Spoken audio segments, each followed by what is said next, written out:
ఈరోజు పెద్ద ఎత్తున ఆల్మోస్ట్ మెదక్ నియోజకవర్గంలో బీఆర్ఎస్ దుకాన్ బంద్ అవుతుందని చెప్పి కూడా ఈ సందర్భంగా మనవి చేస్తున్నాం.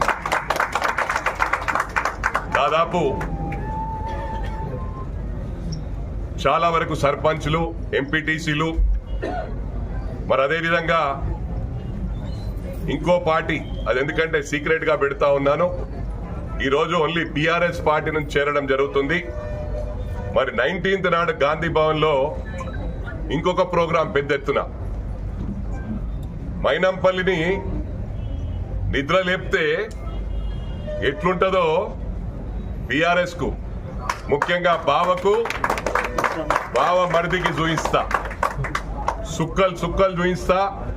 ఈరోజు యూట్యూబ్ ఛానల్ పెట్టుకొని కిరాయి వాళ్లకు 10 లక్షలు 5 లక్షలు ఇచ్చి మాట్లాడిపిస్తున్నారు. మేము గ్రౌండ్ లో ఉండేటోళ్ళం, ఇది గమనించాలా. ఇంట్లో కూర్చొని వీడియోలు చేస్తే దానికి స్పందించే టైం లేదు.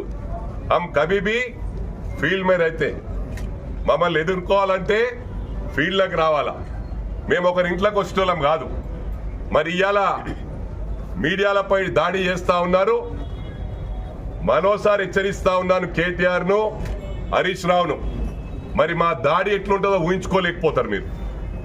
రేపు ఇంకొకసారి ఏ మీడియానైనా దాడి చేస్తే ఇది మొత్తం వాళ్ళ ఫ్యామిలీకి ఇస్తా ఉన్న వార్నింగ్. నాట్ ఓన్లీ హరీష్ రావుకు, కేటీఆర్ కాదు, మరి ఎవరికి గుండెల్లో ఉచ్చుకుంటుందో అర్థం చేసుకోవాలా. ఇక నెక్స్ట్ నీ పేరు వెళ్తుంది, ఇది గమనించాలా. టీఆర్ఎస్ దుకాన్ బంద్ చేసి బీఆర్ఎస్ స్టార్ట్ చేసింది, భారతీయ రాష్ట్ర సమితి అని.